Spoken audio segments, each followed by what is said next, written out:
I gotta be honest, I once tried to break up with my bad habits. We sat down, had a long talk. I even lit some candles to set the mood. But those suckers just laughed at me. Turns out, breaking up with bad habits is harder than escaping a Netflix binge session with just one episode left. But hey, at least we're all in this together, right? We've all got those little quirks and routines that we know aren't doing us any favors. So in this video, we're going on a journey together. A journey to expose those sneaky habits that are holding us back from being our most awesome selves. Buckle up, kids. It's gonna be a wild ride. Let's talk about overthinking. You know that feeling when your brain decides to host the Olympics of worst-case scenarios? Yeah, that's the one. It's like our minds are stuck in a perpetual loop of what-ifs and shoulda, coulda, wouldas. And the worst part? Overthinking rarely leads to a solution. It's more like a broken GPS, leading you in circles around the same problem.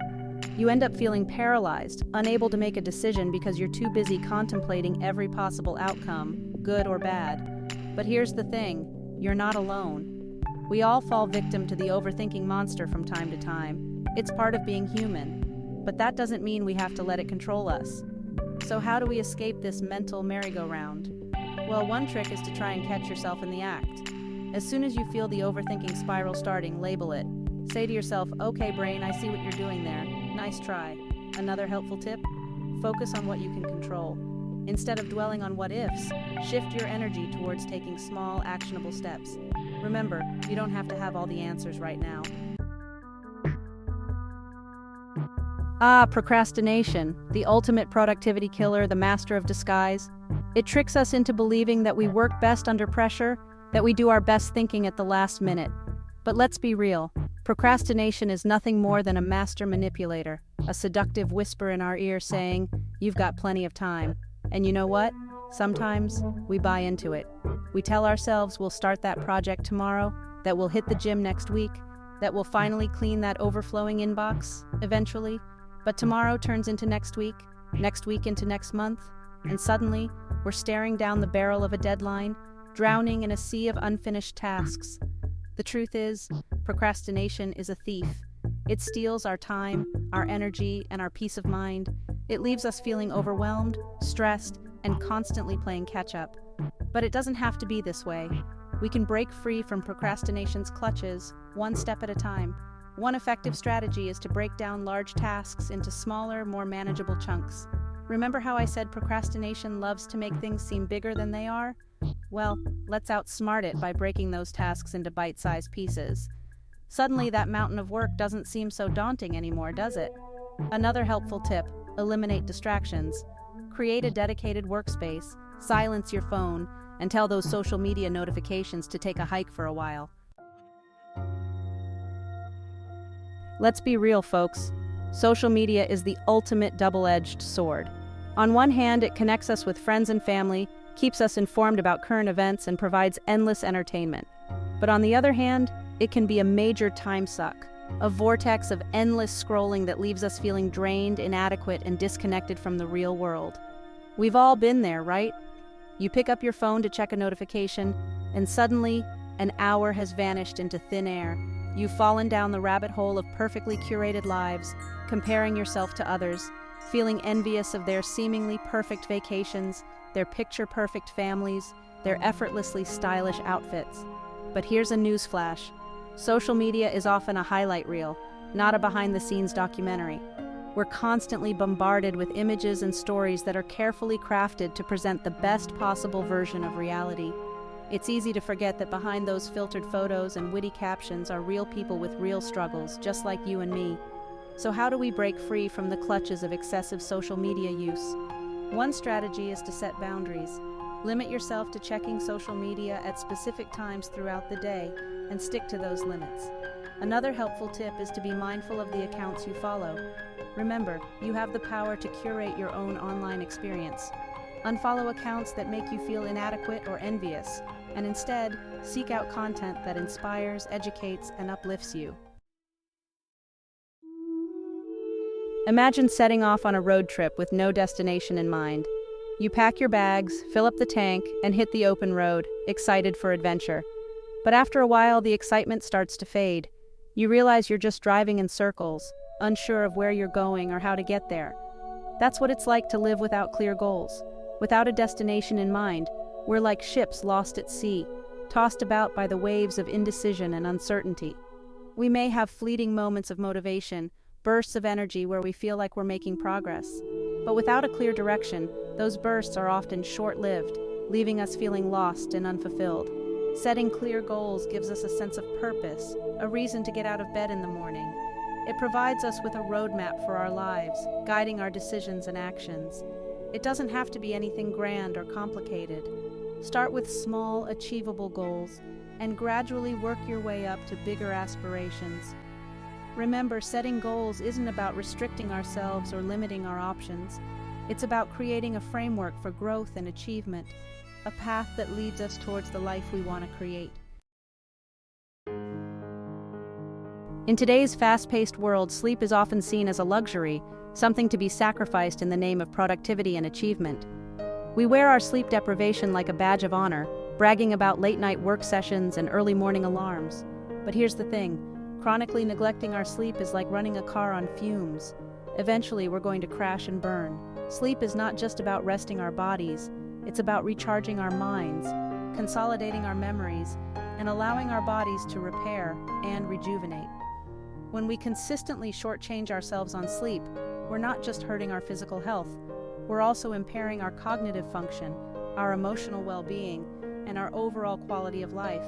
We become more irritable, more prone to mood swings, and less able to focus and concentrate. Our decision-making skills go out the window, and we're more likely to make impulsive choices we later regret. So how do we break the cycle of sleep neglect and prioritize rest in a world that never seems to sleep? Start by establishing a consistent sleep schedule. Go to bed and wake up around the same time each day, even on weekends. Create a relaxing bedtime routine that signals to your body that it's time to wind down. Take a warm bath, read a book, or listen to calming music. Let's talk about food. Glorious food. We all have our guilty pleasures, those comfort foods that we turn to in times of stress or celebration. But when those indulgences become the rule rather than the exception, we start to run into trouble. Our bodies are like high-performance machines, and just like any machine, they need the right fuel to function at their best.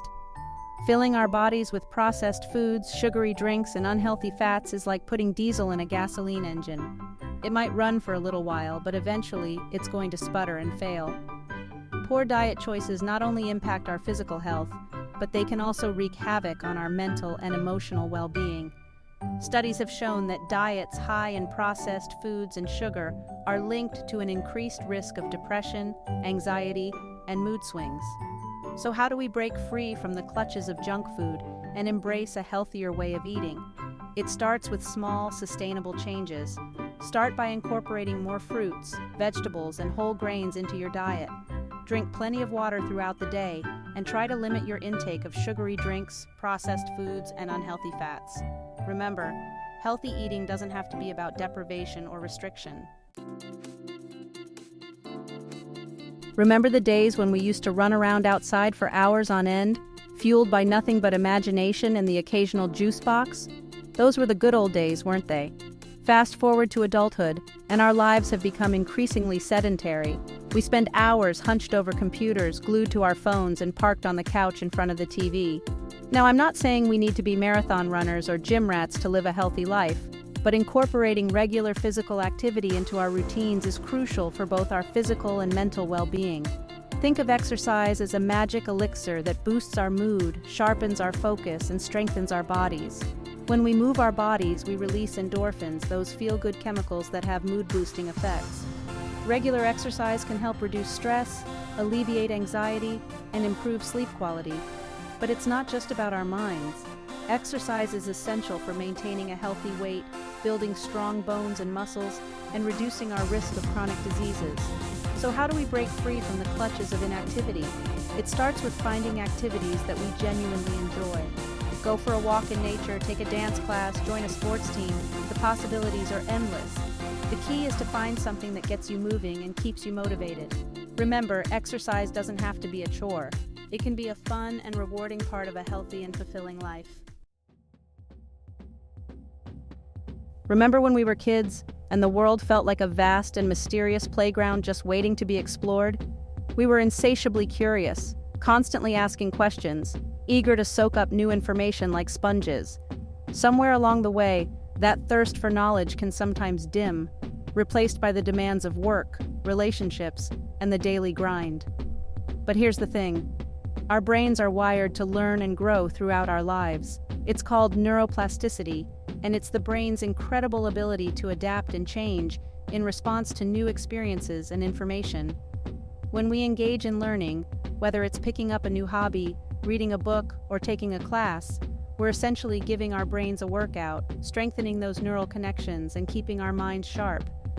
Learning isn't just about acquiring new skills or knowledge, it's about expanding our horizons, challenging our perspectives, and keeping our minds engaged and active. It's about staying curious, embracing new experiences, and never losing that childlike wonder about the world around us. So how do we cultivate a lifelong love of learning? It starts with identifying our passions and interests. What are you curious about? What subjects have always fascinated you? Once you've identified your interests, seek out opportunities to explore them further. Join a book club, take an online course, attend workshops or lectures. The possibilities are endless. Remember, learning doesn't have to happen in a formal setting. It can be as simple as striking up a conversation with someone who has a different perspective than your own, watching a documentary about a topic you're curious about, or simply taking the time to observe and appreciate the world around you. Now, before you roll your eyes and dismiss this chapter as another lecture on the importance of schmoozing, hear me out. Networking often gets a bad rap, conjuring up images of awkward cocktail parties, forced conversations, and insincere attempts to collect business cards. But at its core, networking is simply about building meaningful connections with other human beings. It's about fostering relationships, exchanging ideas, and expanding our circles of support.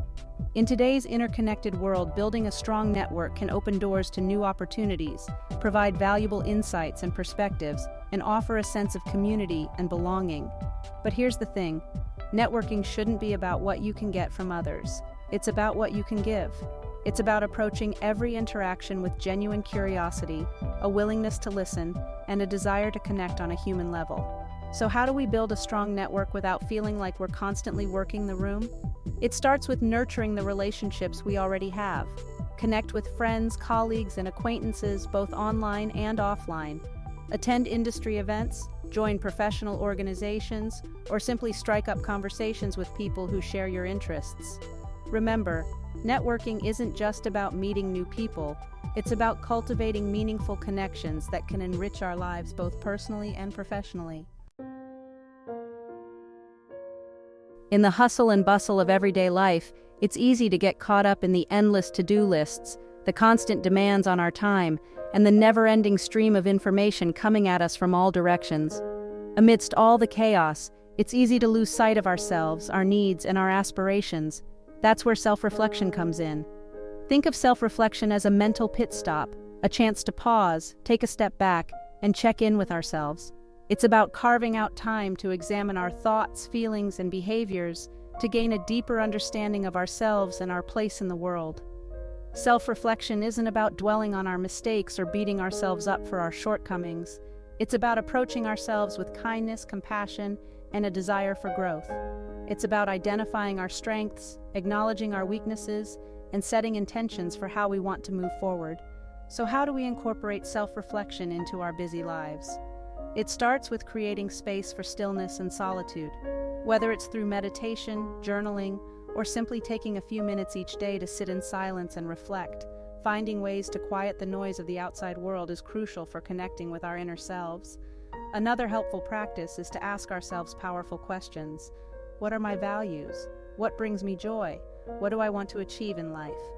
By taking the time to reflect on these questions, we gain clarity about who we are, what we want, and how we want to live our lives. Remember, self-reflection is an ongoing journey, not a destination. It's about cultivating a habit of self-awareness, of checking in with ourselves regularly and making adjustments as needed. So there you have it, folks. We've unpacked 10 common habits that might be holding you back from living your best life. From the perils of overthinking to the pitfalls of procrastination, From the allure of social media to the importance of sleep, diet, and exercise, we've covered a lot of ground. But remember, knowledge without action is like a car without an engine. It's not going to get you very far. Now that you're aware of these habits, it's time to take action. Choose one or two that resonate with you and start making small, sustainable changes in your daily life. Remember, progress over perfection. And hey, if you stumble along the way, don't beat yourself up about it. We all do. Just pick yourself up, dust yourself off, and keep moving forward. Now, if you found this video helpful, and let's be real, how could you not? Give it a thumbs up, subscribe to my channel for more awesome content, and share it with your friends. Let's spread the word and help each other break free from these habits and unleash our full potential. Oh, and one last thing, no background music in this video. Why? Because sometimes silence speaks volumes.